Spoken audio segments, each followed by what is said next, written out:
Esto es Subterfuge Radio.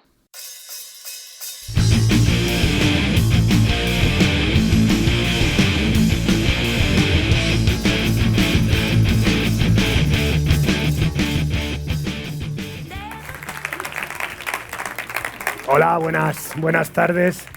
Bueno, bienvenidas y bienvenidos a una nueva entrega de Simpatía por la Industria Musical, el podcast que, como sabéis, apenas una música, pero es de música de todo lo que se habla y propulsado desde la plataforma digital de Subterfuge Radio. Hoy volvemos a cambiar el habitual estudio Alfonso Santiesteban de la calle Almirante por el marco de la sala Berlanga, de nuestros amigos de la Fundación Autor, para que aprovecho en este momento además pues para darles las gracias a ellos y por supuesto a vosotros que hayáis elegido estar con nosotros para celebrar esta edición tan especial, estos 200 números ya de esta especie de enciclopedia sonora que me he marcado completar. Esas 200 entregas que me ha hecho, entre otras cosas, compartir el lujazo, micrófono en medio con gente a la que admiras y respetas. Un lujo inesperado que disfruto de manera especial e intensa. Nada como la transmisión de la experiencia de unos para el aprendizaje de otros. Si habéis seguido la trayectoria del proyecto, sabéis que la presencia de los artistas ha sido limitada. Se ha apostado más por la gente del backstage. Ejecutivos, editores, productores, medios, incluso fotógrafos, diseñadores o supervisores musicales. Pero el invitado de hoy traspasa todos los términos. Ahora lo llaman transversalidad. Y no solo por su altura, sino por ese tsunami de personalidad desbordante y actitud comprometida que exhuma y exhibe. Alguien del que otro alguien ya dijo, demasiado punk para los rockers, demasiado rocker para los punks. Un placer, pues, dar la bienvenida en esta nueva entrega de Simpatía por la Industria Musical, en su edición número 200, a la palabra y el testimonio del más que necesario y siempre reivindicable Loquillo.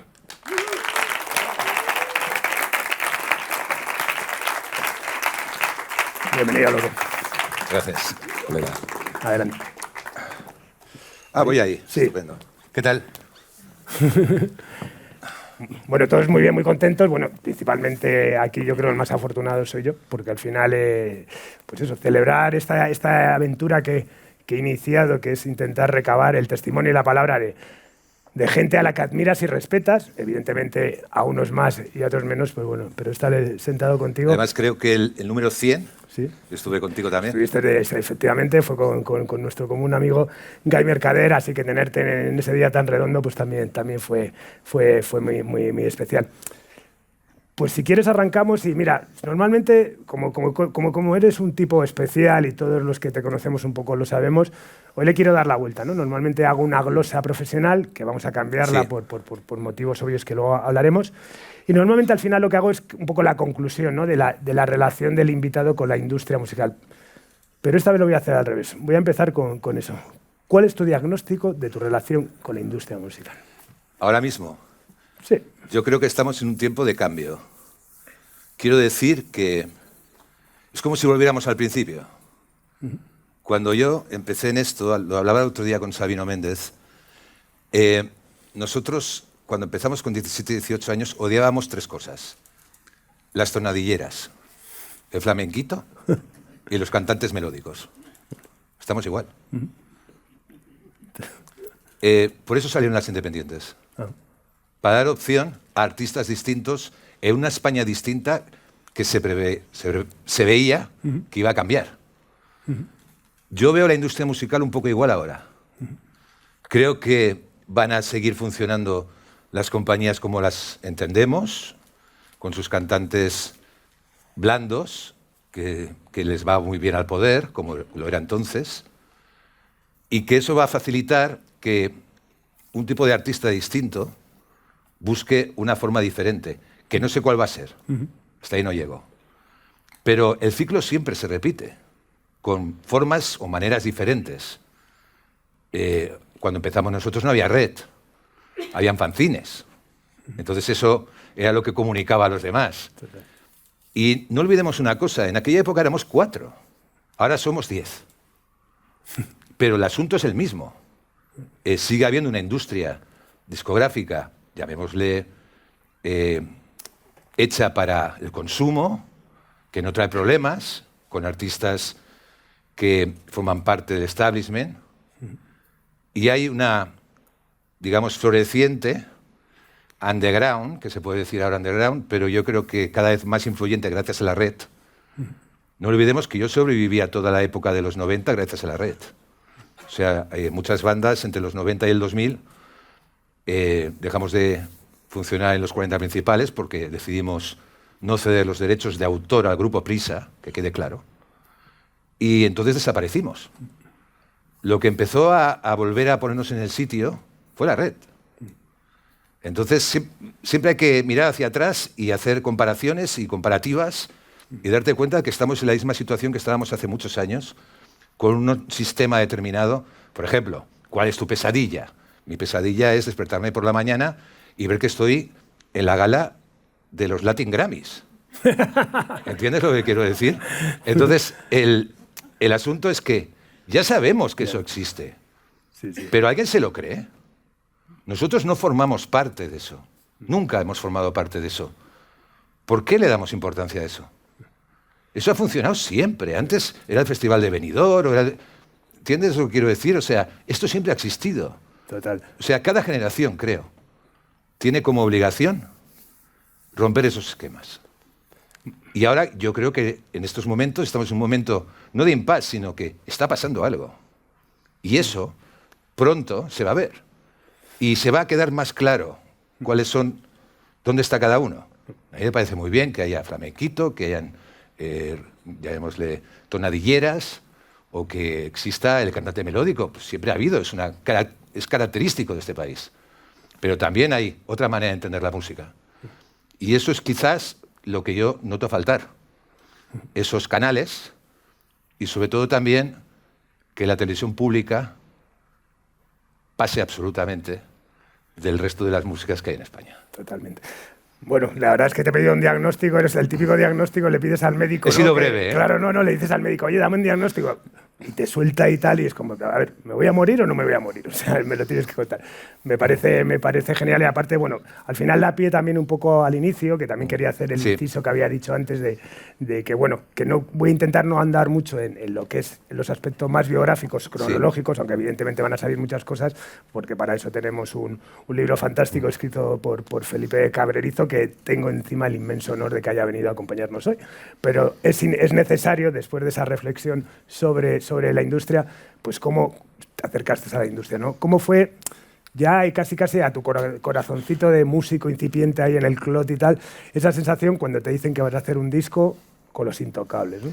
Bueno, empieza mucho antes, empieza con 11, 12 años, cuando yo me cuelo en un ensayo de los Lone Star, que ensayaban en la calle detrás de donde yo nací, y me cuelo y veo a gente con pelo largo, con camisas raras, con chicas con minifalda y botas. Eso te cambia. Te cambia cuando en el año 73 ves en directo, en blanco y negro, el show de Elvis vía satélite. Y sobre todo te cambia el hecho bueno, yo soy hijo único, entonces, como decía Umbral, somos impares. Entonces estamos acostumbrados a estar solos y estamos acostumbrados a crear nuestro propio mundo, ¿no? Y bueno, de hecho, Elvis por un lado, Paul Simon por otro, y sobre todo la actitud, las chupas de cuero, ser un pandillero, eso me lleva a algo muy sencillo, al coleccionismo de rock de los años 50. Viajamos a Andorra, viajamos a Toulouse, compramos discos, lo trapicheamos con ellos para coleccionistas. Popular 1 en aquella época se queda flipados con nosotros, teníamos 17, 18 años, año 68, 69, y nos hace un reportaje. Ellos tienen un programa de radio en Radio Juventud de Barcelona y me proponen que yo haga un programa de 10 minutos de coleccionismo. Y ahí empiezo, poniendo discos de Jim Vincent, de Buddy Holly, de Dick Cochran. Ahí empiezo a conocer el ambiente musical discográfico, cuidado, sí, claro. No musical de grupos, sino discográfico de las compañías. Capitol abre concesionario en EMI y yo me pongo a trabajar de promocionero y convenzo al tipo de Capitol para que lance un grandes éxitos de Jim Vincent. Eso es tremendo, en aquella época. A partir de ahí,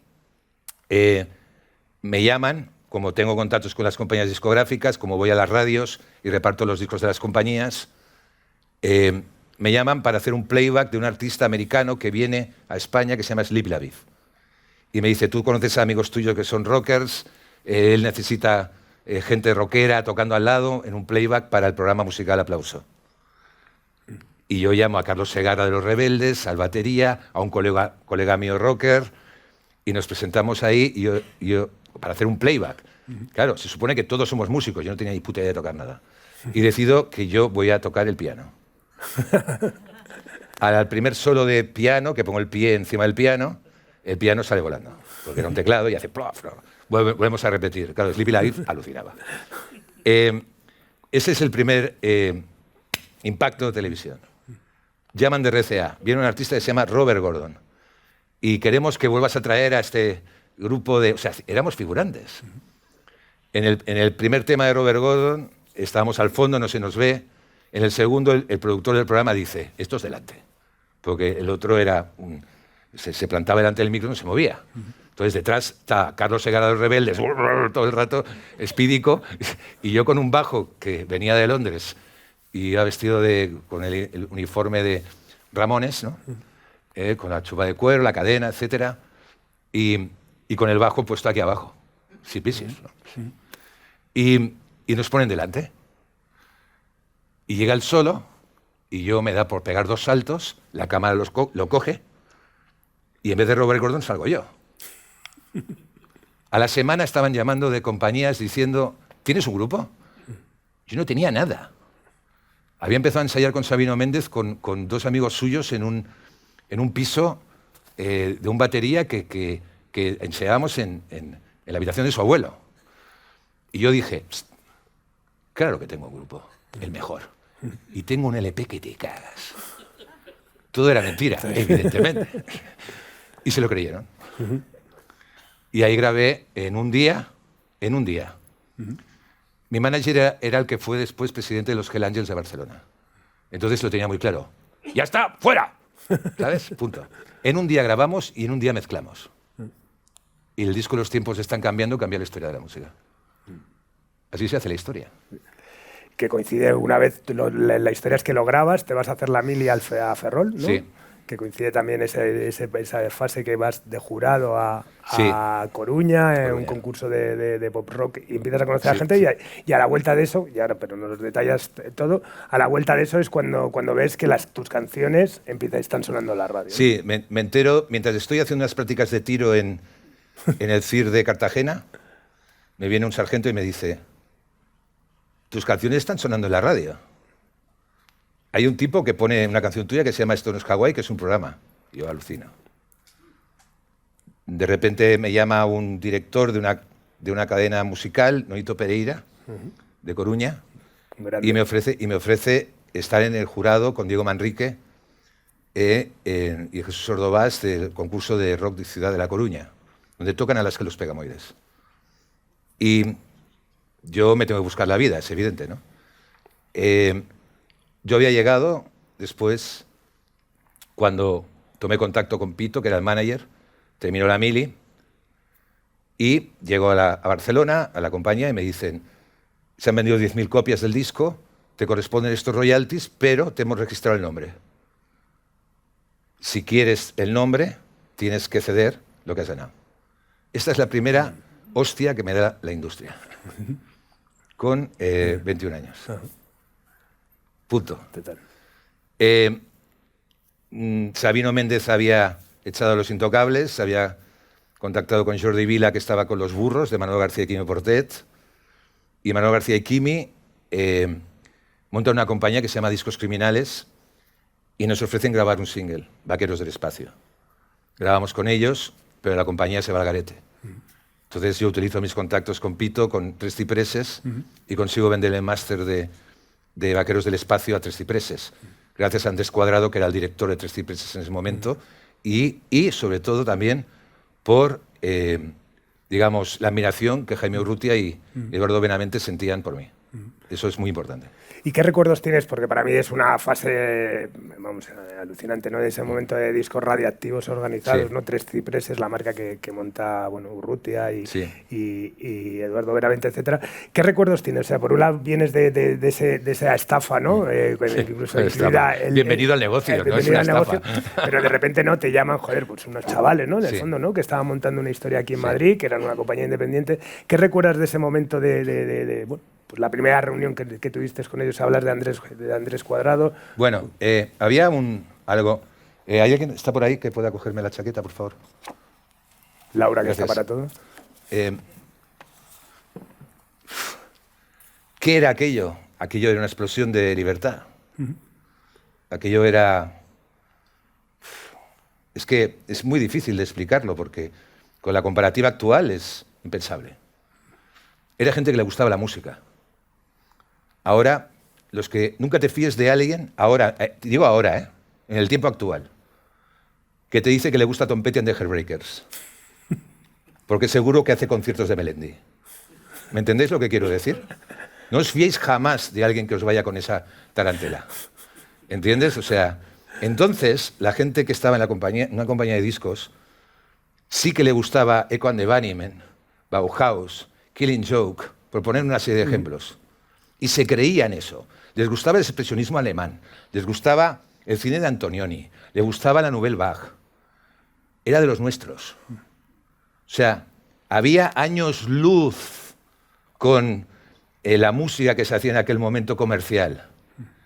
Es que es difícil de explicarlo, porque lo que entonces era lógico, ahora es anormal. Y porque cada banda que había en aquel momento, fuera de rock gótico, de rockabilly o de pop, tenía referencias culturales. Y igual veníamos de puntos de vista distintos, pero aprendíamos uno de los otros. Y, insisto, era un momento libre. Y no olvidemos una cosa, que es muy importante. No había SIDA.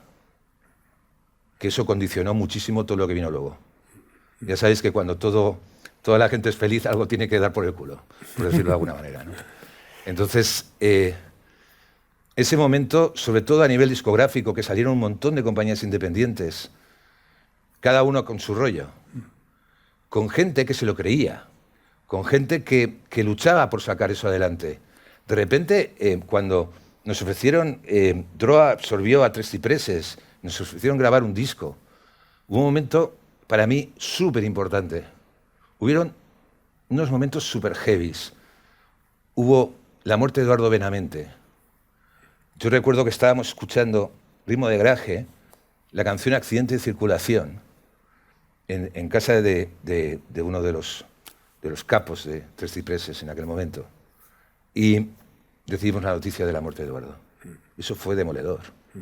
Pero es que después vino Alcalá 20. ¿Y cómo le recuerdas? Bueno, hablabas de eso, ¿no? Bueno, una gente también al final, me imagino que también la ingenuidad camparía por esas primeras oficinas de Dro. De hecho, bueno, sacan el Ritmo del Garaje, que se convierte en un disco ya Sí. mitiquísimo, que te da la oportunidad de crecer, pero bueno, en un contexto muy afable y muy amistoso, en el sentido que, bueno, no tenías ni contrato, ¿no? O sea que... En aquel momento, los hombres tenían palabra. Y se hacía así. Punto. Entonces, de repente, nosotros empezamos a subir. Éramos el grupo Molón. Había un dúo fantástico que era Loquillo Sabino Méndez. Éramos atractivos. No voy a decir que teníamos a todas las chicas de Madrid detrás, pero sí. No voy a negarlo. Y eso formaba parte del glamour, de las drogas. Y de repente hicimos un disco que se llamaba ¿Dónde estabas tú? En el 77, con una canción mítica que es En las calles de Madrid, que define esa época, la época gótica de Madrid. Eso peta. Y de repente viene Dro y dice: tenéis que firmar un contrato. Y nosotros decimos: ¿por qué? porque tenéis que firmar un contrato, porque tenemos que formalizar esto. Digo, pero si nos va bien así, ¿para qué coño vamos a firmar un contrato? Sabino muy en su sitio. Yo a mí, no es que me sudara la polla, pero decía, ¿esto qué dice? ¿No? Decía, pero si vamos a seguir igual, estemos aquí o estemos donde sea. Y entonces hubo un momento duro en el cual Sabino Méndez cogió, Miguel Ángel Gómez, director entonces de DRO, nos llamó vendidos, porque Sabino le dijo, para estar en una independiente con un contrato nos vamos a una multinacional, y si nos vendemos, nos vendemos. Y le dijo textualmente, si hay que ser puta, que sea con el mejor proxeneta. Entonces, Miguel Ángel Gómez se lo tomó muy mal, y Sabino Méndez acabó cogiendo del cuello, embotándole contra la pared, y yo separándole. Cuidado. La gente puede pensar que era al revés, pero no. No. Sí, Miguel Ángel es un no, tío era, con no era al revés. Sí. Y ahí fuimos a Paradise Pavox.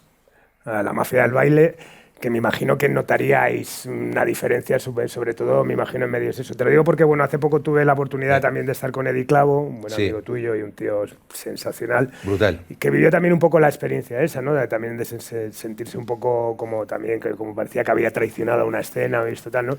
Pero claro, decía, es que Carlos, al final era ir todo bajo presión de los días tal y de repente tener libertad, ¿no? Pues para poder hacer las cosas. Nosotros... La apuesta fue muy bestia, porque además La Mafia del Baile es uno de los discos más fundamentales de mi trayectoria. Se lanzaron 2 singles y acabó funcionando una canción que se llamaba Chanel, Cocaína y Don Periñón. Fue número 1 en toda España una canción que decía cocaína y Don Periñón. Y nadie me denunció. Ahí empecé a entender de qué iba el país. ¿Me entiendes? Y en aquel momento el productor iba a ser Mink DeVille, o sea, Willy DeVille, perdón. Y no llegaron a un acuerdo con la compañía y nos dejaron colgados con un productor británico patético, que era el marido de Vicky Larraz. Y el disco, sí, fue la hostia, pero la producción jamás me gustó y creo que a Sabino menos. Bueno, por dar un salto y no seguir, que ya digo, por esa historia que ya has detallado muchas veces, y por hablar un poco de temas más generales, me gustaría arrancar, por ejemplo, eso. Yo sé joder, siempre has sido una persona clásica en el sentido del arraigo al fan, ¿no? De la relación, la importancia del seguidor, y además tienes a gente, un público que fue muy fiel, eso. ¿Cómo vives ahora, pues dentro de esa evolución, de ese diagnóstico que has dado ahora en la red sobre la industria? ¿Cómo vives ahora este momento donde la relación se ha hecho tan virtual, donde, bueno, por un lado disfrutas de la gente cuando va a los conciertos, pero tienes que mantener ese día a día a través de redes y historias? Yo soy un tipo antiguo, o sea que... Ya, pero bueno, llevas a alguien, quien sea, lleva muy bien tus redes. Sí, me parece que está muy bien. ¿no? Evidentemente, pero a lo que me refiero es que yo siempre he tratado al seguidor, al fan, a lo que quieras llamarle, siempre he pensado que es inteligente. Nunca he pensado que es gilipollas. Siempre he mantenido la idea de que piense por su cuenta. Yo soy individual, no soy colectivo. Y también soy impar, como te he dicho antes, hijo único. Yo tengo mi forma de ser. Y respeto a la gente que tiene su forma de ser, aunque no me guste. Yo respeto a artistas como Jota, como Albert Pla, como Robin Iniesta. Igual no tienen nada que ver conmigo, o Nacho Vegas, pero me gusta porque son distintos. O sea, punto. Y yo pienso que un artista aprende de otro si el otro es diferente. La relación con el fan jamás tiene que ser ni platónica, ni mucho menos... O sea, cuando tú grabas una canción, a partir de que la grabas, la canción no es tuya. Cada uno hace una interpretación de lo que estás diciendo. Y cada uno... la ve a su manera. Hay gente que todavía piensa que Cadillac Solitaire es una canción que habla de un coche. Y cuando dices, es que habla de los sueños que no se han conseguido. Pues hay gente que se queda parada diciendo, no era un coche. ¿Entiendes? Entonces, cada uno hace su interpretación. A partir de que tú la cantas, cada uno piensa lo que quiere. Sí que es cierto que es importante decir que, de alguna manera, cada disco forma parte de un momento de tu vida. Y hay momentos mejores y peores.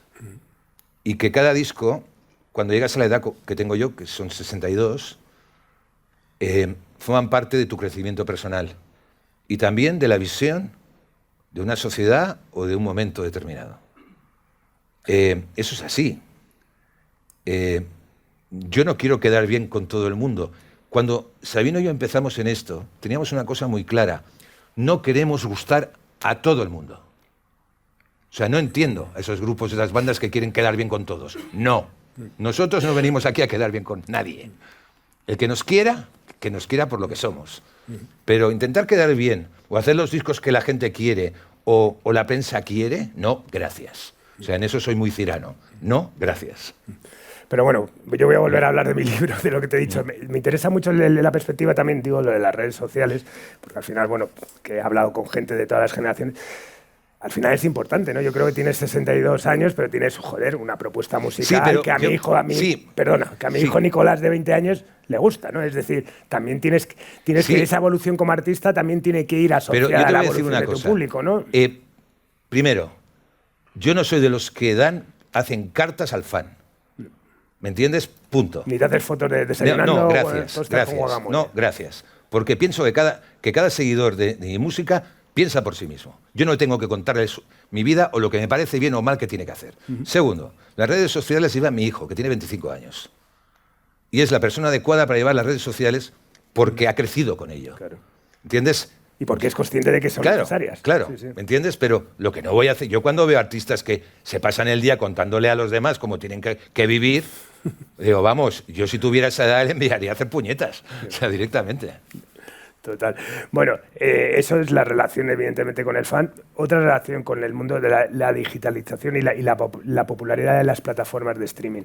¿Cómo crees que ha afectado esto a la forma de que los artistas creen y compongan su música? Es decir, tú hablas de tal, es un verso libre, lo has sido siempre, sigues haciéndolo, sigues tal, pero en el fondo, bueno, al final también incluso la forma de los lanzamientos, tal, muchas veces van supeditadas ahora ya a unos códigos, no más que a un interés personal, ¿no? ¿Cómo ves tú, cuál es tu percepción eso? Sé que eres una persona que eres... Hombre, yo te digo una cosa, tal como soy yo, si hubiera crecido y ahora tuviera 21 años, posiblemente no es que estuviera haciendo rap, pero por ahí iría. Porque sería mi manera de buscarme la vida. Punto. Como me la busqué en su momento, porque encontré en el rock and roll la forma de expresarme.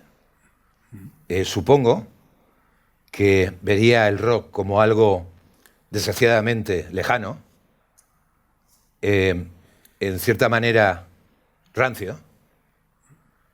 Yo siempre se lo digo a muchos amigos míos que son rockers o Teddy Boys. Les digo, habéis cerrado tanto el esquema que no es atractivo para nadie. O sea, los Stray Cats removieron todo eso, porque eran jóvenes, eran modernos, venían del punk, los Clash. Claro, cuando un género se queda en unos tópicos y no se renueva, y no abre las puertas, y no abre, y no limpia, y no escucha, ese género muere. Entonces, si yo tuviera posiblemente 20 años, estaría una banda de punk rock, como pueden ser los Biznaga, ¿entiendes lo que quiero decir? O estaría rapeando, eso sí, no evidentemente llevando Ferraris. Supongo que tendría un compromiso más barrial, ¿no? Pero sí que me estaría buscando la vida, porque ese sería el lenguaje. En aquel momento, el punk rock yo me consideraba un punk rocker, ¿no? Era el sonido, era la actitud y era la manera. Lo que noto a faltar de lo que te estoy diciendo del rap o de estos géneros barriales, que cuando dicen urbanos, digo, bueno, ¿y nosotros qué coño éramos? O sea, respeto, ¿no? Lo que nota faltar es discurso cultural. Eso es lo único que nota faltar. ¿Entiendes? Porque creo que detrás de un sonido, de una música, tiene que haber detrás una poesía, una literatura, un cine, un teatro. Todo eso ocurrió con el punk. Se dieron esas circunstancias. Ahora nota faltar esas circunstancias. Bueno, y personalidades definidas también en base también en un momento donde no había tantas cosas y tenías tú mismo que investigar, indagar, conseguir cosas que tardabas igual meses o años en poder escuchar. Eso me da pie a continuar con mi hilo y hemos hablado de redes sociales, hablamos también de plataformas digitales. ¿Cuál es tu punto de vista? Luego hablamos de la monetización, que sé que es eso, pero ¿cuál es tu punto de vista de eso? ¿Cómo crees que está afectando al final? Pues eso también al uso, ¿no? Por un lado a la creatividad y por otro lado también al uso masificado, y yo creo que también glotón, pues hablan de la música es un fast food, ¿no? De consumo rápido. Mira, vamos a ver, todo tiene que ponerse en el sitio. En breve, o bastante breve, habrá un mercado inmediato, habrá un mercado composo. El que quiera comprarse un vinilo se lo comprará porque tendrá acceso a ello. Posiblemente descubra el vinilo a través de las nociones que has escuchado ahí, pim, pam, en Spotify.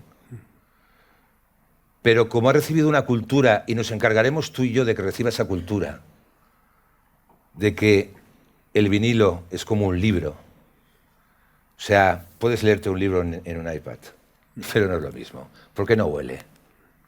Y los discos huelen.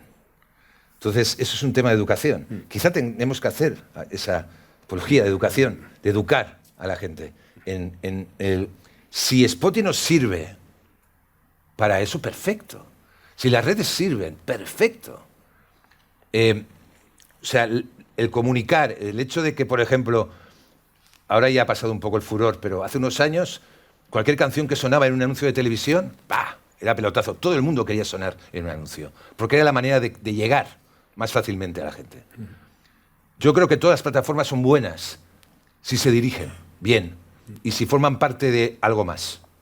O sea, yo con 12 años escuché el In the Summertime de Mungo Jerry en un programa de radio en el que Joaquín Soler Serrano, un profesional de la radio, vino a mi barrio y me dedicó una canción porque estaba ahí un niño mirando cómo hacían el programa y me dedicó la canción. Y a partir de ahí descubrí el glam rock. ¿Entiendes lo que quiero decir? Entonces, cualquier cosa que sirva para que cualquier adolescente llegue, me parece bien.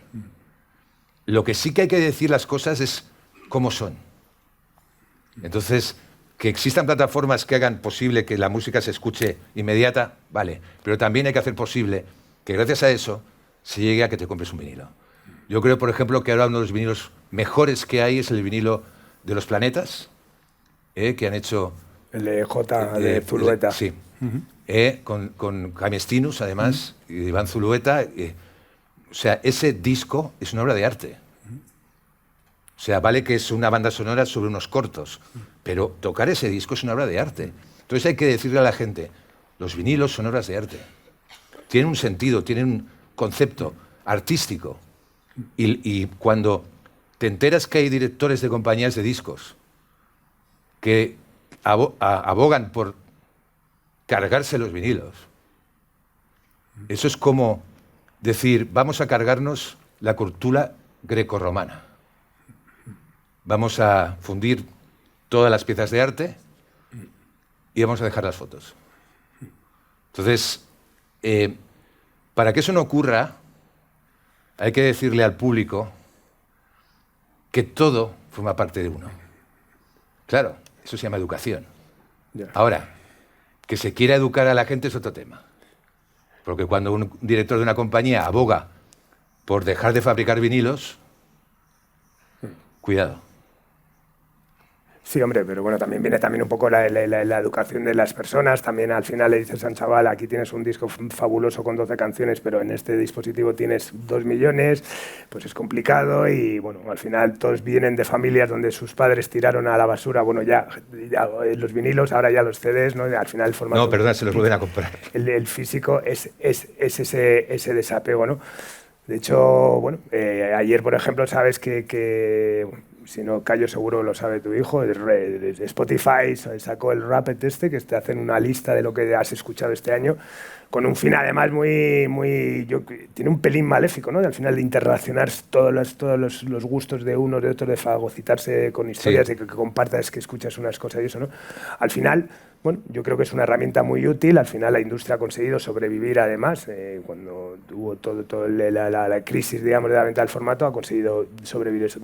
Yo creo que tiene cosas buenas, pero creo que al final lo del fin de vender vinilos, que nosotros seguimos fabricando vinilos, aunque muchas veces también llego con la idea por una cuestión logística, ¿no? Más que otra cosa, tal eso, ¿no? Pero bueno, que al final es eso.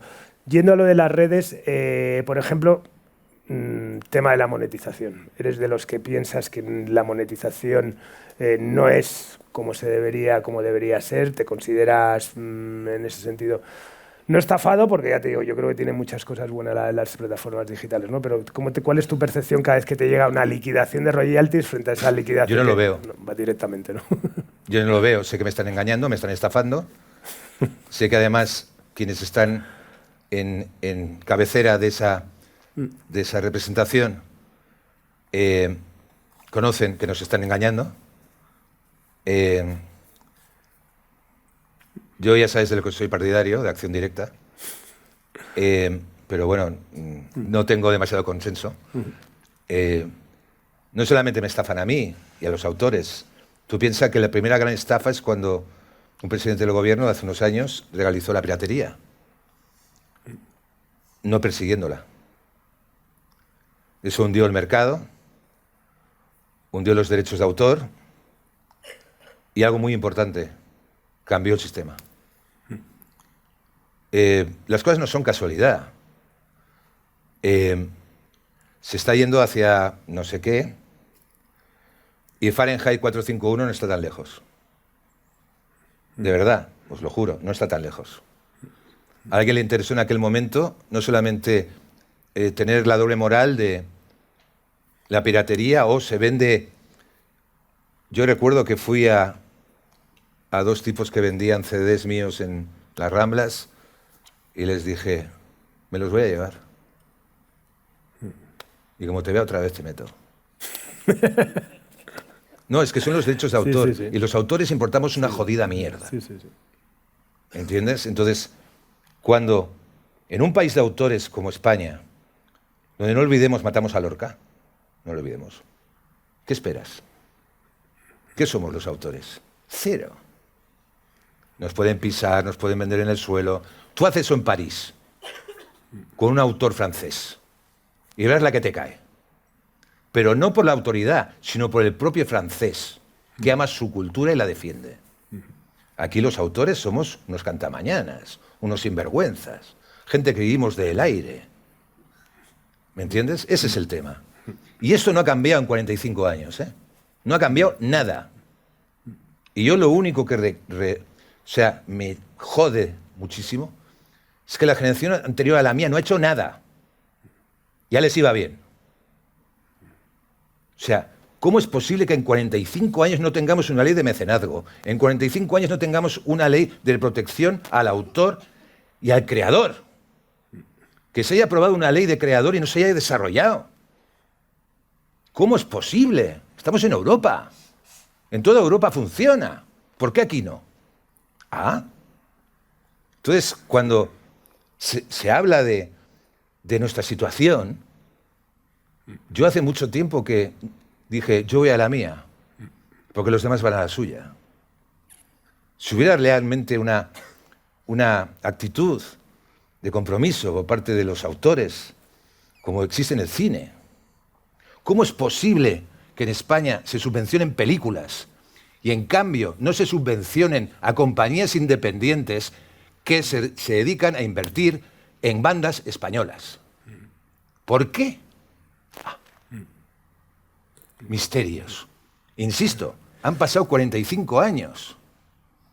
¿Y no crees que igual es una cuestión que es eso, que la cultura en general interesa bastante poco a los gobiernos? Ayer precisamente estuve en un acto, una historia, donde estuve hablando con una responsable del Ministerio de Cultura sobre esa ley de mecenazgo, que efectivamente son casi más de 40 años. Ese libro blanco de la música, el Estatuto del Artista. ¿Realmente importamos tan poco? O sea, ¿tienes esa sensación de que es la última? ¿Sí? ¿No hay votos en la cultura? Tengo 62 años. Me he reunido con varios ministros de cultura. Soy un caballero, no voy a contar nada. Pero no ha servido de nada. O Soy empresario privado, invierto mi propio dinero, no quiero subvenciones. Estoy en contra de las subvenciones a artistas a dedo. Pero no entiendo cómo al cine se le da dinero a productoras para hacer películas y no se le da dinero a compañías independientes para promocionar artistas nacionales. ¿Qué hemos hecho mal? O sea, ¿qué pasa con nosotros? O sea, es que si tú comparas las ayudas al sector del cine, una sola película, le das ese dinero a una compañía independiente, pero ¿cuántos discos sacamos? Sí. Entonces, es que es tan absurdo. Y te diría,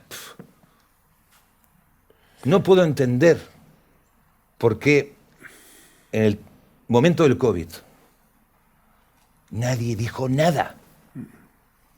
Los artistas que salimos a tocar en ese momento, yo venía de hacer 18.000 personas en el Wizzing, tío. Y me fui a tocar al Sonorama de aquel año y el público eran 127 personas. Pero había que tocar para mantener nuestro negocio y nuestro orgullo de oficio. O sea, ¿a qué se dedicaron? A jodernos. A decir, a cada vez los aforos más pequeños, a señalarnos con el dedo cuando habían problemas, a cosas tan absurdas como que uno podía bailar en una discoteca un tema de Loquillo, pero en cambio, si Loquillo tocaba en directo, tenía que estar sentado en una silla. Yo no me olvido de eso, ¿eh? Sí. No, de criticar a acciones como lo de Rafael, ¿no? Que fue muy loable hacer el Wizzing también, eso que la acusaron de todo. Yo he vivido eso. Y yo todavía estoy esperando que las grandes estrellas de la música popular de este país dijeran algo. Cuando en Francia, en Alemania, en Inglaterra, se gastaban millones de euros en apoyar la cultura que cuando estaba en paro. Es que se subvencionaban hasta las salas de conciertos para que pudieran seguir manteniendo a sus trabajadores. Y aquí tuvieron que cerrar un montón de salas. No olvidemos eso. Y eso ha pasado hace nada. No hace 40 años. Y ahí te da un poco el pulso de lo que significamos. Bueno, yo creo que realmente con el COVID se reavivó algo que estaba muerto, que era un poco el asociacionismo, ¿no? Al final también hablabas del cine. El cine, joder, tiene cualquier problema. Hombre. Y sale a la calle el director con el tramoyista, Hombre. Con el guionista, con el productor, todos de la mano a reivindicar sus derechos. En la música, el asociacionismo ha velado bastante por su ausencia, ¿no? Esto aquí no existe. Lo siento decirlo y que nos escuchen. Lo siento decirlo, pero aquí cada uno va a la suya. Yo lo único que puedo decir, por mi experiencia personal, es que cuando yo he intentado postularme de alguna manera o de dar la cara, pues las hostias me han llovido, no por los de fuera, sino por los de dentro. ¿Entiendes? O sea, no hay nada peor que el fuego amigo. Y eso lo conozco. Entonces, hace mucho tiempo que dejé de... Ahora sí, yo lo digo, porque ya tengo una edad que puedo decir lo que me dé la gana, eso lo faltaría. Pero es curioso que en todos estos años no se haya llegado a unos mínimos. Y te diré una cosa. Creo que no interesa demasiado la cultura, ¿sabes? A no ser que sea una cultura dócil. Eso es lo que creo. Pero bueno, eso cuando yo empecé ya lo tenía claro, ¿eh? O sea, a mí no me ha sorprendido. Simplemente en un momento creí que las cosas podían cambiar. Sí, bueno, y lo hacías antes la referencia, ¿no? Sacas un disco que se llama Chané, Cocaína y Don Periñón en un momento que bueno, imagínate ahora pues, osar, ¿no? A hacer algo así cercano, ¿no? Bueno, estamos en un momento en que opinar es un deporte de riesgo. Estamos en un momento en que culturalmente es mejor no decir nada. Y eso, a mí cuando me preguntan, digo, respuesta, silencio. Si digo silencio, piensa un poco. Ya se habla muchas veces, ¿no? de esa tendencia también de la autocensura, ¿no? Que yo creo que ya es lo peor, ya no es que no exista. Porque cuando tú arrancaste existía una censura real, ¿no? Y ahora es la propia autocensura, ¿no? De la gente que bueno, todos, pero ¿no? es que todos nos tú cuando cuando nosotros empezábamos teníamos a un director que era Rafael Gil, de EMI, por ejemplo, que tenía un sobrenombre que era, creo que Ray Girado, creo que era. Sí, que firmaba canciones. Que firmaba las canciones de Lorenzo Santamaría, ¿sabes? O sea, cuando tú te enfrentabas a este tipo de personas, sabías que había dos generaciones ahí que chocaban. Entonces, él te respetaba, tú le respetabas y no había agresión. El problema es cuando te encuentras al fan de Tom Petty. ¿Sabes lo que te quiero decir? Claro, porque quiere ser tu colega. ¿Sabes? Claro, quiere acercarse a ti. Claro, porque somos iguales tú y yo. ¿Sabes? Pero vende a Melendi. ¿Me entiendes lo que quiero decir? Y tiene los discos de la Velvet Underground. Y seguro que se compra los libros de Ignacio Juliá. ¿Me entiendes lo que quiero decir? Pero todo esto que estamos hablando le importa una mierda. Entonces, el problema no es la generación anterior. Es mi generación el problema. Esos han vendido todo. De esos barros, de esos lodos... Bueno, ahí vamos. Sí. ¿Me entiendes? Porque lo lógico sería que la industria discográfica en España tuviera un pozo y no hiciera el ridículo como hizo el otro día en los Latin Grammys. Hombre, ya que lo haces ahí, exige por contrato que hayan 5 premios a la gente de aquí, ¿no? Digo yo, ¿eh? Totalmente. No somos gilipollas, esto va de lo que va. Sí. Y encima quedamos en ridículo. Hombre, no sé, dale el premio a de Bogotá, ¿no? Digo yo, ¿no? Sí. No, o sea, es como vienen aquí y ¡hala! Bienvenido Mr. Marshall, ¿no? Otra vez, ¿no? Es que es muy fuerte. Sí. Entonces, si no somos capaces incluso de tener orgullo de nuestra propia música, de nuestro propio sentido del arte, ¿qué coño quieres que hagamos? Sí, con nuestros impuestos, además. Claro, bueno, con nuestros impuestos. Sí. Por eso digo que tú dices, ¿por qué no hay un colectivo, un tal? Porque este es un negocio muy individual. Y los artistas son muy individuales. Y solo los grandes de aquí, cuidado, no de ventas, pueden ver las cosas de otra manera. Y yo siempre digo una frase que es, te vas a morir igual, Muérete bien, ¿no? Dejando un legado cojonudo y haciendo feliz a los demás. ¿De qué sirve tener esas ínfulas? Y sobre todo, ¿qué poco hacemos por el talento nuevo? Yo, por ejemplo, en mis giras siempre intento llevar a gente nueva. Y en su momento, yo me acuerdo que, por ejemplo, en los principios de los 90 llevaba a Baby Sinset, acuérdate de aquella banda barcelonesa. En Los Negativos. Hace unos años a Nat Simmons. Siempre he intentado llevar. Pero llegó un momento en que me di cuenta que no me servía para nada. Porque encima te recriminaban llevar bandas nuevas. Y los promotores te lo decían. Entonces ni siquiera tenemos ese concepto de dar opción. Y claro, cuando fallan todas esas cosas, insisto, yo espero que haya una generación nueva que haga flash. Me ha gustado mucho eso, lo de eso, el que apostabas por poner teloneros, ¿no? De gente nueva, apostar por eso tal, y que al final el promotor te diga, ya, pues que este tío no interesa a nadie. No es que viene esto a colación, bueno, de eso, pues ahora un famoso banco que está metiéndose mucho en temas de música y tal, y que bueno, alguien le comentó, oye, pues sería una buena idea hacer un caladero, un concurso de nuevo talento y tal. Dijo, nuevo talento, o sea, yo quiero algo que ya esté hecho, ¿no? Meterme ya en el rol ese, ¿no? Es increíble. Bueno, por volver a temas generales, tú venimos, yo también, del rock, ¿no? Que posiblemente sea de los estilos más globalizados desde la historia, ¿no? Junto al jazz, etcétera, tal esto. Y ahora vivimos más que nunca, yo creo que una globalización clarísima de la música. Por lo cual se me hace absolutamente inevitable que hablemos, ¿no? de fenómenos que están pasando, pues como el urbano, que ya creo que has hecho una reflexión cercana, pero bueno, sabes que es algo más tal eso, o el reggaetón, ¿no? ¿Cuál es tu opinión al final de algo que está pasando, que es eso, ¿no? El otro día hablaba con Cayo antes, ¿no? Estuve con Roberto Mosso, el periodista vasco tal, claro, un tío muy comprometido fue de Zarama, el primer grupo que cantó en euskera y tal, un tío muy comprometido con el tema del euskera y tal desde siempre. Claro, al final, joder, el 2022 las 5 canciones más escuchadas en Euskadi fueron 5 canciones de reggaetón cantadas en español, ¿no? Entiendo. ¿Qué opinas de al final esa globalización? Bueno, tenemos que entender primero que el reggaetón es un género barrial que en su inicio es revolucionario. En su inicio. Reivindicativo y en cierta manera antisistema. Cuidado, lo que estoy diciendo. Después se convierte en lo que conocemos. Creo que el reggaetón forma parte de la cultura de una serie de países hispanoamericanos. Yo siempre he dicho que no es mi cultura. Yo soy europeo. Respeto.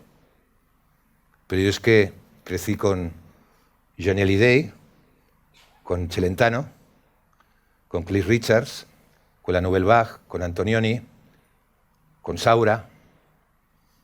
Entonces, evidentemente no es mi cultura. Respeto, pero no es mi cultura. Que hayan sido las 5 canciones más escuchadas en Euskadi. Vete 40 años atrás y a ver qué eran las 5 canciones más escuchadas. Sí, pero vete a Roma, a Italia y también son las 5 canciones más escuchadas. Yo entiendo eso, yo entiendo eso. Yo no, insisto que no soy de los artistas que ponen a parir el reggaetón ni me escucharás diciendo eso. Son cosas que están. No es que no me preocupen. Yo me dedico a otra cosa.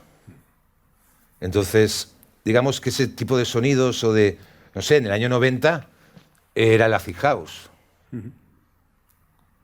Y entonces de repente nosotros un día íbamos al Spook Factory de Valencia, sonaban Sister of Mercy, y de repente llegas un día, todo es luz y color, y es lo que se convirtió en la ruta del bacalao. O sea, las cosas fluyen y cambian.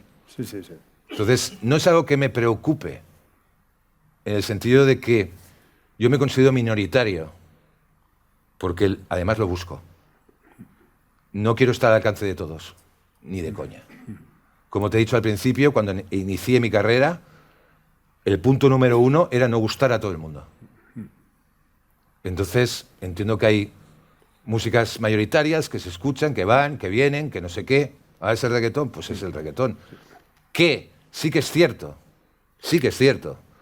que Europa es una cultura en decadencia y que ahora las culturas hispanoamericanas o orientales, por un tema, además, económico, están más arriba, y porque Europa no está dando respuestas al mundo global, y somos una cultura antigua que ha dejado de representar los valores humanos, los derechos y todo aquello que tanto nos gustaba cuando éramos jóvenes, y que de repente las culturas, tanto oriental, con la música y el cómic, es que no me gusta decir el nombre, yo soy de línea clara, entonces no. Y por otro lado, la cultura hispanoamericana están por encima de la cultura europea, porque la cultura europea no está dando respuestas a nada. Eso tenemos que tenerlo muy claro, ¿eh? O sea, la cultura europea está a la baja, y en cambio la cultura hispanoamericana y la cultura oriental están arriba. Esto es lo que hay. Bueno, ¿cómo describirías tu relación con ese apasionante mundo que ha sido siempre la prensa musical? ¿La prensa? La prensa musical. Había un tiempo en que la prensa musical era guay. Porque eran tus colegas. Yo empecé haciendo prensa musical. Lo sé, de hecho pensaba que iba a acabar siendo directivo de una compañía o director de una revista musical. Yo tenía clarísimo. Jamás pensé en dedicarme a la música. Y mis amigos, que eran periodistas, coño, pues nos drogábamos juntos, veíamos juntos, era fantástico. Hasta que llegó un momento en que supongo que el dinero les cambió. Y nos acusaban a nosotros que nosotros cambiábamos por el dinero. Pero claro, cuando después de muchos años te enteras de lo que pagaban las compañías a muchos periodistas, o los viajes que hacían gratis. Ha habido, sobre todo en la ciudad de Barcelona, en la que vivo, yo en Madrid no lo sé. La ciudad de Barcelona hicieron mucho daño. Muchas bandas con talento fueron masacradas por la prensa. Simplemente porque no les caían bien, o eran más guapos, o se levantaban a su novia. Eso es verdad, muchos han acabado de funcionarios del Ayuntamiento, de TV3. Otros trabajan en el Primavera Sound. Pero el daño que hicieron en su momento fue muy grave. Sí, además generaron esa bicefalia, ¿no? De que la industria estaba en Madrid y la prensa estaba allí, Sí, supuestamente, y parecía que, No, era, es que era el si de repente, frentismo de siempre. vamos a ver, lo que no puede ser es que tú eras guay cuando no vendías un disco, Sí. y cuando empezabas a vender, lo que pasó con Springsteen. De repente Springsteen era guay, el Band to Run, todo aquello, y cuando hace Born in USA, se ha vendido. ¿Sabes lo que quiero decir? Sí. Pues mira lo que se ha vendido, ¿sabes? ¿Cuánto lleva en Madrid? 3 fechas, ¿no? Sí. ¿Sabes lo que quiero decir? Yo siempre he dicho una cosa. Cuando un periodista te pone a parir, es lo mejor que puede hacer contigo. Como te ponga bien, la has jodido. Esa es... A mí, como siempre me pusieron a parir, eso es lo que quiero decir. Cuando veo a veces la reacción de... Cuando, por ejemplo, ¿cómo es posible que nadie hable de Sidodí? Cuando he hecho uno de los discos más potentes de la historia del pop español. Clavaos. En Barcelona, clavaos. Love Was Lesbian, lo mismo. Dices, ¿por qué? Porque son así, ¿me entiendes? Sí, o sea, sí, es que... sí. Hombre, y porque tampoco hay la Cuidado, ahora calidad mismo, de medios ahora y, mismo, y la prescripción ha muerto, por lo pero cual... ahora mismo, lo que piense la prensa musical importa un pepino. Un pepino, a todos. O sea, primero, sí, un sí. pepino. O sea, es que es una profesión que se ha extinguido por ella misma, por falta de empatía. El periodista real es aquel que te ayuda a ser mejor. Aquel que te dice en una crítica, hostia, tal, pero no el que dice, loquillo, el macarra, el altivo, el creído. Oye, tío, he hecho un disco, dime qué. La de mi disco. O sea, ¿sabes lo que te quiero decir? Es que, si tú ves, yo tengo todas las críticas musicales de todos mis discos. Y aquí está Felipe Cabrerizo, que las tiene todas, pero yo las tengo todas. Y ves unas cosas, y escuchas unas cosas que dices, pero ¿cómo es posible que dijera estas barbaridades? Yo en aquel momento, con 30 años o 35, podía hacer así porque tengo carácter, pero a un chaval lo hundes. Sí, sí. Y muchas bandas que estaban a punto, por una puta crítica, la compañía de discos, porque tenían muchísimo poder, no les grabó el siguiente disco. Sí, sí. Y ellos ahora mismo no son conscientes. No son conscientes. Y dices, pero ¿cómo es posible, tío? Llegó un momento, yo recuerdo a Guy Mercader diciéndome un día, no voy a decir el nombre, me dijo, a este tío le he echado. Digo, ¿por qué? Dice, porque ¿sabes lo que me pedía por venir al concierto? 2 gramos de entrada. Lo demás me lo voy a ahorrar. Y le he dicho que se fuera a la mierda. Así iba. O mira, quiero ir a ver el concierto de no sé quién. Esto ha ocurrido en España, ¿eh? Sí, sí, vamos. Por eso digo, si yo te contara. Por eso digo que Sí. en relación con la prensa musical, yo recuerdo una prensa musical que te ayudaba a ser mejor. Hubo un tiempo, ¿eh? ¿Y cuál era esa prensa? Porque tú querías ser, has dicho antes, querías ser periodista. Yo siempre lo digo, joder, a mí fue Jesús Ordovás escuchando... Yo te digo un ejemplo. ¿Cuál es la única revista que queda publicándose en revista? Popular 1. Popular 1. ¿Rod de Luz dónde está? Sí, no, está claro. Y todo el mundo se mete con Popular 1. No sé, es que Martín J. Luis y Berta eran muy grandes, y son muy grandes. Claro, y ayudaron a toda la gente que salió. Fueron los primeros a ir al Festival Punk de Mort de Marsan, por ejemplo, donde tocaba Bracaman, donde estaba Genestinus, los Clash. Y todo el mundo se reía siempre de ellos. Oye, ahí están, ¿eh? Yo lo único que digo es que la prensa tiene que ayudarte cuando empiezas. De alguna manera, criticar tu obra y darte una puerta de salida. Pero claro, hay un momento que cuando el el periodista quiere ser Iggy Pop y no lo es, ahí viene el conflicto. ¿Tú sabes lo que es subirte a un escenario? No. Aquí es donde las cosas se rompen. Porque se pasa de ser fan a tener un problema grave de no he podido ser músico y soy crítico, y entonces es un tópico, pero es real. Y ojalá hubiéramos tenido esa prensa. Pero hubo un momento, y tú lo sabes, que hizo mucho daño. Muchísimo daño. Sí, sí. Y claro, hay gente que no pudo. Pero bueno, tuviste esos periodistas de referencia cuando empezabas, gente, al final, joder, yo siempre consideré que durante un tiempo había muchos periodistas que eran casi un poco gurús, chamanes, ¿no? Que te dirigían. Diego Manrique hizo 2 libros sobre el rock and roll que fueron iniciáticos para toda una generación.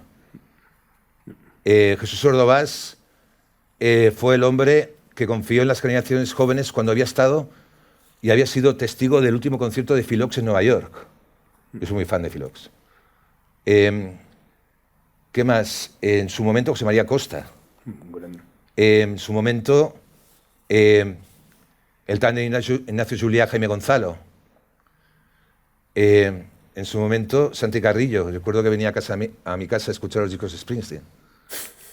Es que los conozco a todos. No entendí luego el giro. No lo entendí. No lo entendí porque... No sé, yo también sé de música, no sé, es que... Pero es que tú no puedes cargarte unos chavales de 18 años, porque sí. Entonces, insisto... Bueno, pasaron en muchos casos de ser periodistas que escribían sobre lo que pensaban a ser empresarios alrededor de la prensa musical, claro, que es distinto. Claro. Al final, claro, cuando tienes que vender páginas de publicidad, cuando tienes que... Hombre, es que, vamos a ver, a mí me criticaron... O sea, yo recuerdo que a mí me criticaron porque yo he sido siempre muy... ido siempre por delante. Yo recuerdo que Lou Reed hizo anuncios de Mastercard, de Visa, Iggy Pop igual. Me ofrecieron publicidad y yo entendí, gracias a esta publicidad me voy a pagar el disco que voy a hacer. Porque yo me he pagado muchos discos que las compañías no querían hacerme. Sobre todo los discos de poesía, ¿no? De repente hago publicidad, Loquillo se ha vendido. Digo, ¿y en tu revista qué publicidad hay? ¿De cuántas cervezas? O sea, ¿de qué me estás contando? ¿Entiendes? Entonces, esa doble moral, ¿sabes? ¡Qué casualidad! Todos los conciertos del Primavera Sound son cojonudos. ¿Ah? Y los de Project no. ¿Sabes? ¿Sabes? ¿Perdón? ¿Entiendes? O es que esto es muy... Es que es tan absurdo, tío. Es tan absurdo. Entonces, es una pena porque yo considero que la prensa musical es necesaria. Porque tengo la edad que tengo y tú tienes la edad que tienes, pero a las chavales les importa una jodida mierda. ¿Entiendes lo que quiero decir? Porque claro, nosotros teníamos al periodista musical como un héroe del nuevo periodismo, ¿no? Un Tom Wolfe de la prensa, ¿no? Eso ya no existe. Porque antes la prensa musical era gente que se drogaba como tú, que vivía al límite como tú, que era... ¿Entiendes? Eso se acabó. Ya no es así. Ahora es el chaval que va a un concierto el que es el crítico. Y de repente tú tocas en un sitio y tienes 50 críticas. Entonces, ¿de qué sirve un periodista musical? De nada. Sí, sí. Pero por otro lado, te diré más. Yo llevo unos años difíciles en el tema de la prensa, porque los periódicos venden, necesitan titulares. La manipulación de mis entrevistas ha sido de un calibre tan bestia, de que decidí dejar de hacerlas. Yo he escuchado de un director de un periódico en Barcelona decirle a mi abogado, todo titular es interpretable. ¿Qué quiere decir eso? Tú imagínate para que ellos nos entiendan. Que yo ahora te digo, perdona, voy al baño. Y tú escribes, Loquillo me ha enviado a la mierda. Sí, un titular es interpretable. Sí. Cuando mis abogados fueron a por él, aparte de no rectificar, nos dijeron que si quería añadir algo para seguir vendiendo periódicos. Eso, en un periódico, que tenía la publicidad exclusiva de mi concierto en Barcelona. ¿Qué tiene cojones? Hicieron ese artículo el día antes de que saliera una página entera en la parte de atrás del periódico. Hay que ser muy retorcido para hacer eso, ¿eh?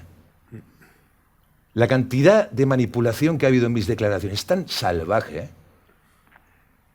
que yo cuando me siento con un periodista de cualquier periódico, viene mi hijo, pone la grabadora y si pueden filmarlo, mejor.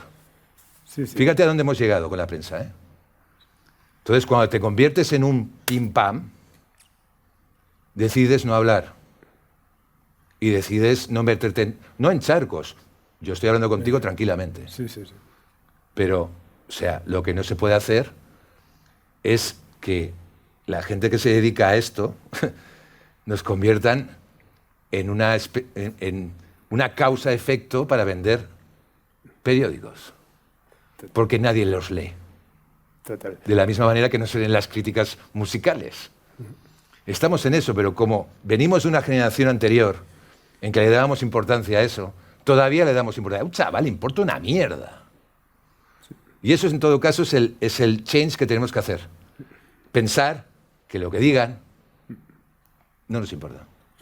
Y bueno, y en tu caso, joder, ahora que está investigando estos días ahí, pues en Google, ahí entrevistas, o sea, todos tus titulares tienen mala leche, o sea, están contextualizados de una manera y dices, hombre, el hostia, odio y la furia es muy shakespeariano. para generar el clic, ¿no? Al final, a ver, eso lo hablamos mucho en Subterfuge porque, bueno, nos pasa con muchos artistas, con cosas que hacemos, ¿no? Que Sí. al final dices, joder, he dicho yo creo que un montón de cosas interesantes y me sacan esto y se escuda el periodista, es que el titular no lo pongo yo. Ah, muy bien. Sí, Entonces, no, mira, yo tengo un ejemplo, que aquí hay amigos míos. Yo tuve una enfermedad hace 2 años y medio.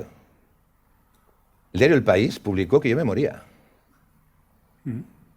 ¿Sabes lo que ocurrió? Que todas las galas que teníamos, de repente los promotores llamaban diciendo si me iba a morir.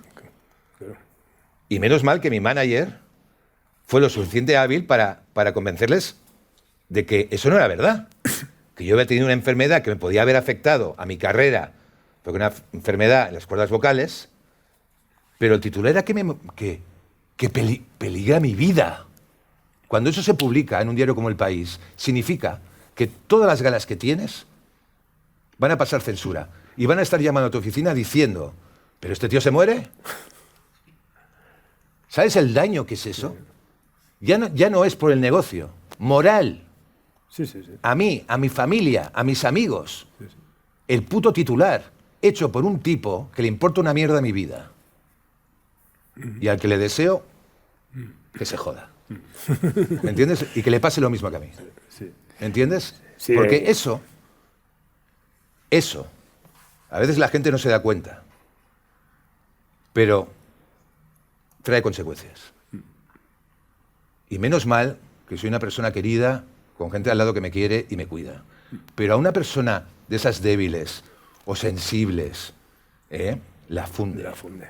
Sí, sí, sí. ¿Entiendes? Sí, sí. Un titular para vender periódicos. Sí, sí. Entonces, ¿qué quieres que te diga? Entonces, cuando me hablan de... Vamos, es que es tremendo porque... Claro, yo soy de una generación que creció con el caso Watergate, con los periodistas de Todos los hombres del presidente, esas son mis películas favoritas, soy de esa generación. El periodismo para mí es el corresponsal de guerra, el que está en Ucrania, el que está... Esa gente es la que a mí me gusta. Cuando veo esto, digo, pero ¿cómo insultáis al periodismo? O sea, ¿qué coño estáis buscando? Y además, siempre por una causa-efecto. Y te lo digo en tu programa porque esto no lo había dicho nunca. Titular. El daño personal a mí y a mi familia. Claro. ¿Entiendes? ¿Qué coño se han creído? Entonces, cuando dices, bueno, siempre hay una cosa entre el periodista y el artista de, ¿qué pasa? Lo de Lou Reed, por ejemplo, con aquel crítico, ¿no? Que se caga en el disco y le dice de todo. Sí. No llegamos a eso, ¿vale? No tiene nada que ver. O sea, no se venden esos cantidad de discos ni somos tan míticos como Lou Reed, ¿no? Pero es que detrás del artista hay unos músicos hay una oficina, hay una compañía de discos, hay 35 personas que trabajan con familias para que eso funcione. Y tú, te estás cargando eso. Cuidadito. Porque insisto que todo vuelve. El de arriba manda. Sí, sí. Entonces, tú me preguntas por la prensa y yo te digo, ¿quieres que te cuente? ¿Entiendes? ¿Quieres que te cuente? Totalmente. Bueno, ¿qué conclusión echas si echas la vista atrás de estos más de 40 años de carrera? 45. 45 años de carrera. ¿Qué conclusiones? Bueno, creo que nos has dado un montón de pistas, pero bueno, por concretar una respuesta alrededor de esta pregunta, ¿qué dirías? No voy a decirte que soy un privilegiado porque no lo soy. He trabajado para estar donde estoy. Me gusta mi trabajo. Me gusta hacer feliz a los demás. Me gusta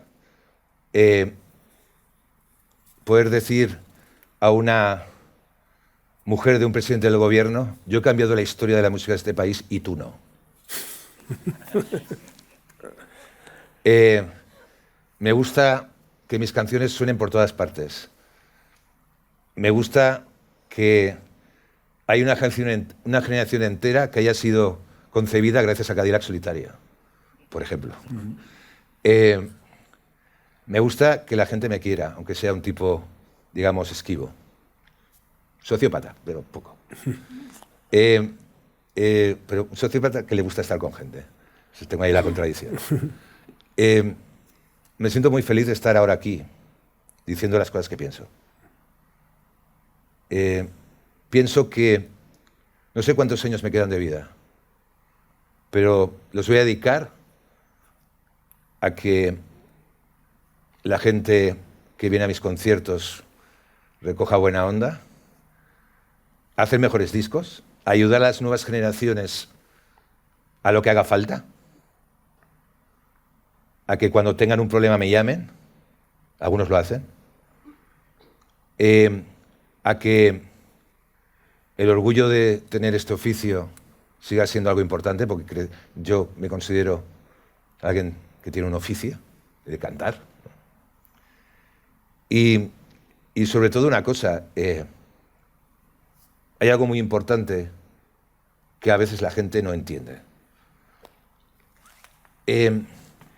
Muchos artistas, cuando suben al escenario, dicen, yo me transformo.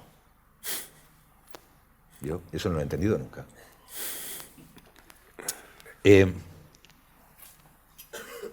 Yo soy yo cuando salgo al escenario. Es el único sitio donde se me permite ser yo. Cuando bajo, tengo que ser loquillo. Es que es jodido. Sí, sí. Yo no entiendo. No, es que yo soy normal y cuando salgo al escenario me transformo, digo. ¿Perdón? O sea, no entiendo eso. Eso lo hacen los actores. Yo soy un actor de un solo personaje. Entonces, cuando estoy en las tablas, soy yo. Cuando bajo, tengo que ser el actor. Porque es mi manera de protegerme. Eso lo dijo una vez Elvis y tenía toda razón. Por eso tocó hasta el último día. Porque era la única manera de ser feliz. El momento en que subía al escenario. Para mí el escenario es mi vida. Yo soy muy fan, yo tengo una serie de actores que me fascinan y que siempre, desde pequeño, Richard Harris, Richard Burton y sobre todo Vittorio Gassman.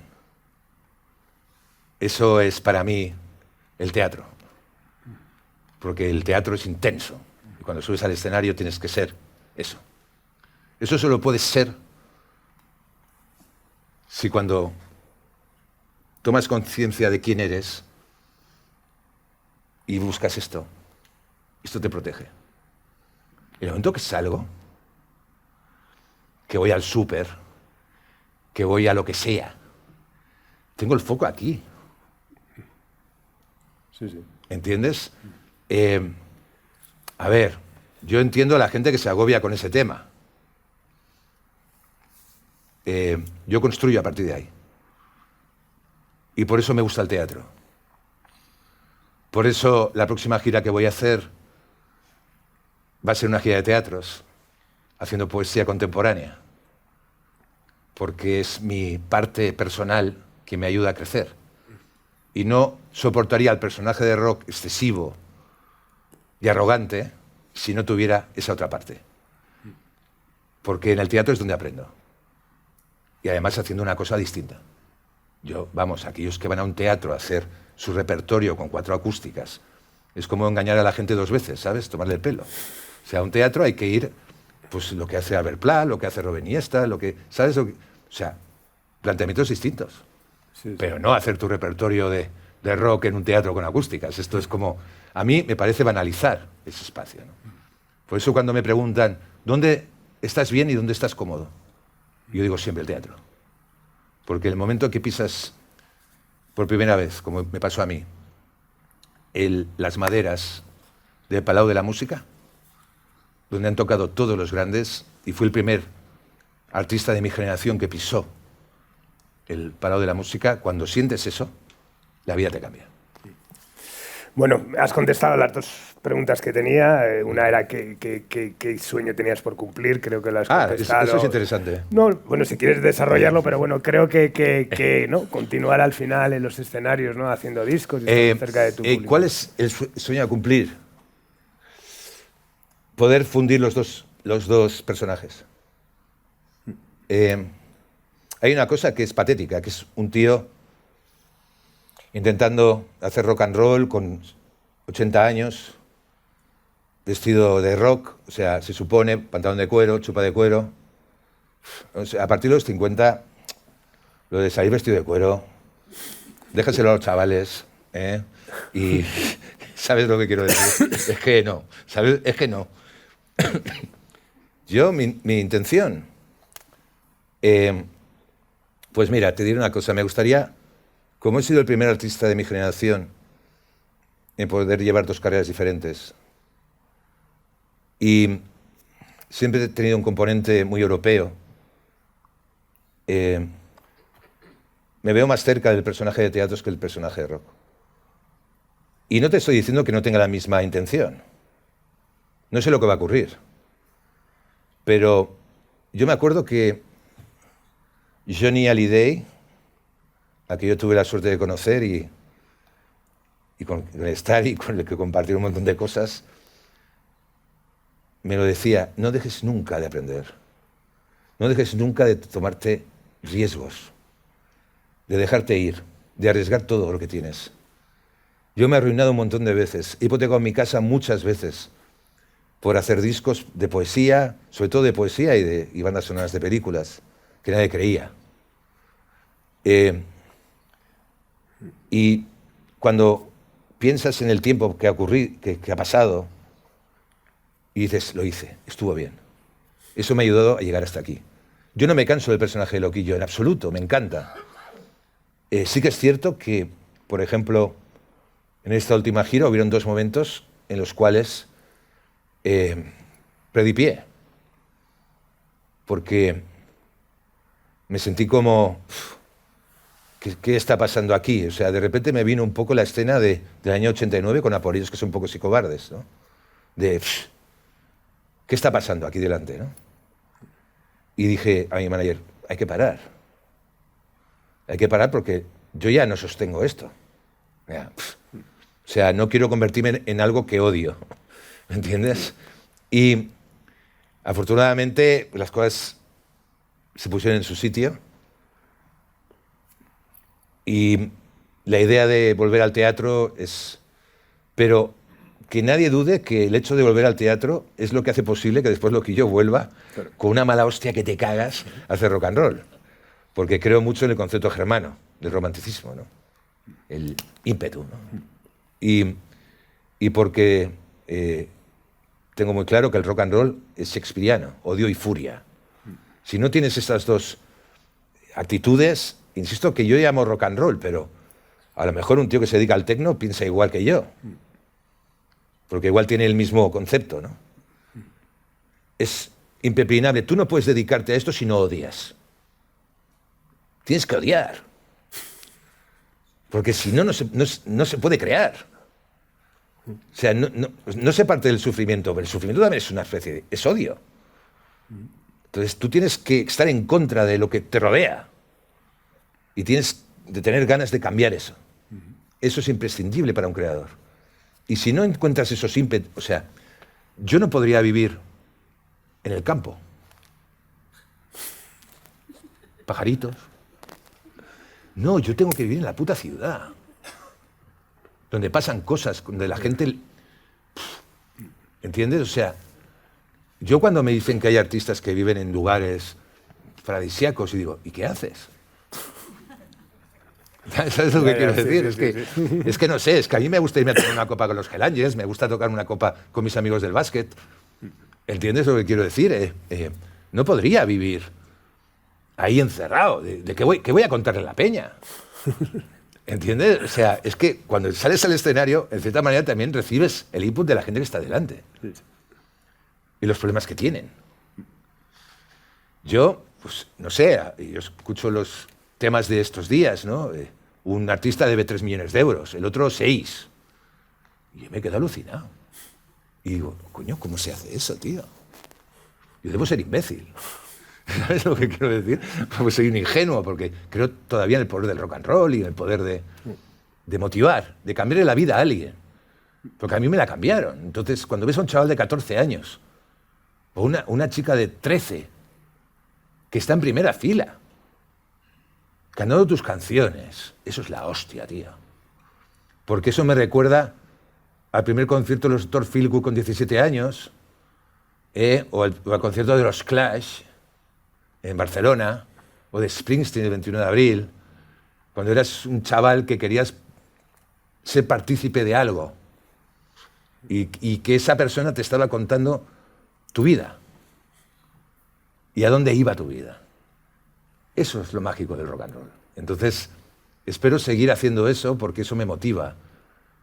Y no quiero nada más. O sea, a nivel de ambición, poder hacer mis discos, como ya sabes que me ha pasado a lo largo de mi vida, si me echan a un sitio me voy a otro, no tengo ningún problema. Seguro encontraré alguna compañía que me quiera. Y por otro lado, tengo un equipo, que eso es lo más importante. Un equipo de personas que creen en mí. Un equipo de músicos, de compositores, de oficina, de manager. ¿Qué más puedo pedir? O sea, si lo tengo todo. Entonces, que haya gente que deba 6 millones a Hacienda, igual no tiene, insisto, eso. Pues nada, que así sea y estaremos ahí en el teatro viendo tu nuevo formato y bueno, pues al final ya sabes que estás aquí también por todo el respeto que se te tiene por esa carrera y por ese mensaje además muy personal, y lo cual en este mundo tan globalizado yo creo que le da todavía más valor. Una última pregunta, sí, ¿vale? Dime. Que siempre hago en el Simpatía, si te apetece, bueno, pues un poco, ¿quiénes han sido un poco tus referentes dentro del mundo de la industria musical? ¿A quién le tienes que agradecer algo si tienes a alguien al que agradecerle? Que estoy seguro de eso.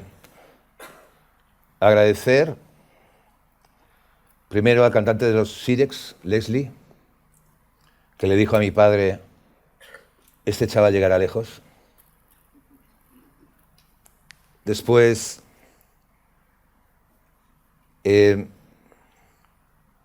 a que fue presidente de los Hell Angels y padrino de mi hijo, Jaime Fábregas, que creyó en mí. Andrés Cuadrado de Tres Cipreses, evidentemente a Jaime Urrutia y a Eduardo Benavente, a Servando Carballar, que confió en mí, a Pito en un momento determinado de su vida, Ignacio Cubillas, Simone Bosé, a un tipo que estaba en Hispavox en aquella época, no sé si existe ahora en Universal, se llama Domingo García. Era un tipo de derechas, ¿sabes? Iba con el jersey este de la bandera española y todo aquello. Me decía, loquillo, que era un rojo. y digo, cállate, coño, cállate, que venderás más discos. O sea, de verdad que el tío lo decía con toda la mejor intención, que tenía razón, ¿entiendes? Que tenía razón. Gran persona. Guy Mercader. Guy Mercader, él siempre dice de mí que soy su alumno más aventajado. Es un honor para mí. Me enseñó muchísimo, muchísimo. Yo te puedo decir que estoy por encima del 85% de los promotores musicales de este país. No olvidemos que Roberto Grima, director de Live Nation, empezó siendo mi conductor en la furgoneta. No, es que esto hay que decirlo. Te voy a poner un ejemplo de mi forma de hacer. Y eso lo aprendí de Guy. Cuando nadie confiaba en mí,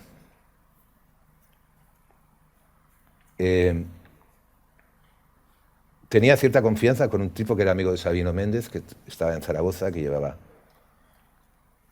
un local, Casa del Loco. Y hablé un par de veces con él y un buen día envié la mierda a mi manager, envié tal y lo fui a buscar. Y le dije, creo que tú eres la persona que tiene que trabajar conmigo. No sé si han pasado 15, 16 o 17 años de eso. A través de él, de José Lapuente, fui creando un equipo de trabajo. Eso me lo enseñó Guy. De gente que creyera en tu proyecto. Empezó siendo road manager mío cuando estábamos en la primera etapa de las Tour, hasta que me echaron.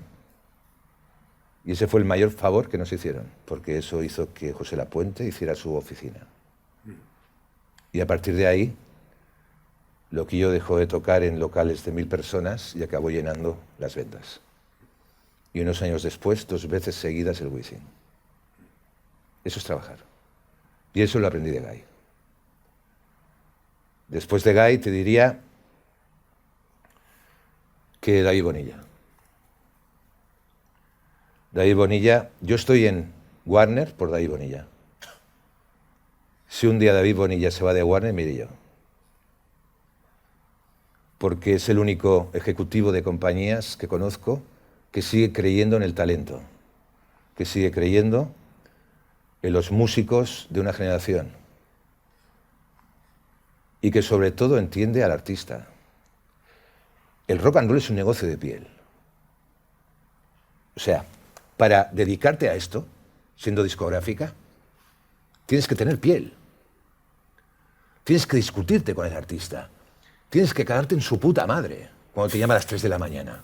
¿Me entiendes? Tienes que emborracharte con él, ponerte hasta el culo con él. Acabar en el último bar de la última ciudad del último país. ¿Me entiendes? Es un negocio de piel. Si no hay piel, no hay nada. Cuando las compañías de discos se convierten en lugares como hay ahora, que son barras de cristal con una mesa de madera donde los ejecutivos de la compañía están ahí y el director está en el otro lado del cristal y les habla con esto. Y los otros están en el otro lado del cristal escuchando. Ahí no hay piel. Cuando el negocio musical se basa en no feelings, en no tener sensibilidad frente a los artistas y que el público te importe una mierda, entonces no hay industria. Por mucho que intenten cambiarla. Es un negocio de piel. Si tú interactúas con el artista, el comprador se dará cuenta y verá que eso que está comprando es de verdad. Si no hay eso, no hay nada. Y hoy en día, cuando te cuentan en compañías que de repente el director está al otro lado insisto, una pared de cristal, está al otro lado. Y los ejecutivos están sentados aquí. Y el otro va haciendo así, con un... Eso está pasando ahora. Sí. Entonces tú me dices, yo te digo, el último ejecutivo de discográfica que conozco real es David Bonilla. Yo estoy en Warner o en Draw, porque yo sigo estando en Draw, aunque me digan que es Warner. Por él. El día que él no esté, yo no estaré.